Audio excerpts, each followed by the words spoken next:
Welcome C jewel collection channel. তো বন্ধুরা, আমার এই কাঁটা এবং ব্যাঙ্গেলসের এই যে সেটটা তোমরা অনেক বেশি ভালোবাসা দিয়েছো, তাই ভাবলাম আজকে তোমাদের এই মেকিং ভিডিওটা তোমাদের সামনে তুলে ধরবো। তবে হ্যাঁ, পুরো ভিডিওটা অনেকটা লং হয়ে যাচ্ছিল বলে আমি কিন্তু এটাকে দুটো পার্টে ভাগ করে দিয়েছি। প্রথম পার্টে থাকবে আমার এই কাঁটা মেকিং আর সেকেন্ড পার্টে থাকবে ব্যাঙ্গেলস মেকিং।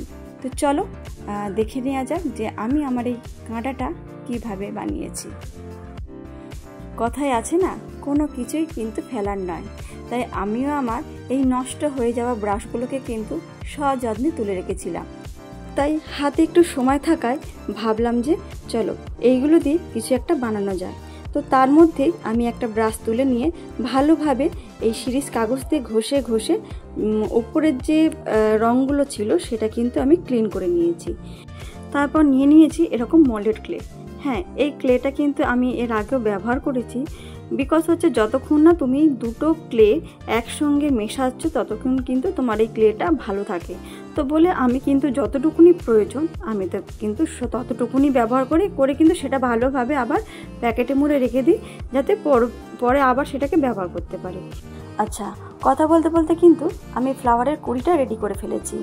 যেহেতু ব্রাশের সামনের দিকটা একটা স্টিলের পাত থাকে, তো আমি ওই পাতের ওপর যেহেতু আমি এই ফুলটা ক্রিয়েট করছি, তো যেহেতু ওটা যতটা লম্বা আমি কিন্তু ততটা লম্বায় কিন্তু কুড়িটা করেছি। আর যেহেতু কুড়িটা লম্বা হয়েছে সেইহেতু আমাকে কিন্তু পাপড়িগুলোকেও লম্বা লম্বা করতে হয়েছে। তো তোমরা তোমাদের অনুযায়ী তোমরা যখন কিছু ক্রিয়েট করবে তোমাদের সেটা মাথায় রেখেই কিন্তু তোমাদের ফ্লাওয়ারটা ক্রিয়েট করতে হবে। তো আমি এখানে দুটো ধাপে পাপড়ি সাজিয়েছি। প্রথম ধাপে 4টে পাপড়ি সাজানোর পরে সেকেন্ড ধাপে আরও 4টে পাপড়ি সাজিয়ে নিয়েছি। আর সেই 4টে পাপড়ি কিন্তু প্রথম ধাপের দুটো পাপড়ির মাঝ বরাবর কিন্তু আমি লাগিয়ে নিয়ে আমি কিন্তু ফুলটাকে পুরোপুরি তৈরি করেছি। আর নিচে একটু অংশ ছিল যেটা খুবই খারাপ লাগছিল, তো সেইখানটা বোঝানোর জন্য কিন্তু আমি আরও একটু ক্লে নিয়ে জায়গাটাকে ভরাট করে দিয়েছি। ব্যাস, আর কি, এবার তো কালার করার পালা। তো আমি এই কালারটা করার আগে প্রথমে এক কোট দিয়ে নিয়েছি, দিয়ে এটাকে সারা রাত রেখে দিয়েছিলাম শুকাবার জন্য। দেন নেক্সট ডে কিন্তু আমি আবার ফুল কালার করেছি। তো তোমরা তোমাদের মনের মতো তোমাদের পছন্দ অনুযায়ী যে কালার করতে ইচ্ছে হবে তোমরা সেই কালার করবে। আমি এখানে পিঙ্ক কালার ব্যবহার করেছি আর এর সাথে কিন্তু একটু ইয়েলো টাচ আপ দিয়েছি। তো বন্ধুরা, এই ফেলে দেওয়া ব্রাশ দিয়ে এই খোঁপার কাটার আইডিয়াটা তোমাদের কেমন লেগেছে সেটি অতি অবশ্যই কমেন্ট বক্সে জানাবে। যদি ভালো লেগে থাকে তাহলে পরে তো লাইক করে দেবে।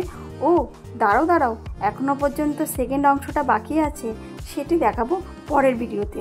তো তার জন্য কিন্তু সঙ্গে থাকতে হবে আর অনেক অনেক ভালোবাসা দিতে হবে। তো বন্ধুরা, আজকের ভিডিওটা এখানে শেষ করছি। সবাই খুব ভালো থাকবে, সুস্থ থাকবে। আজকের মতো টাটা।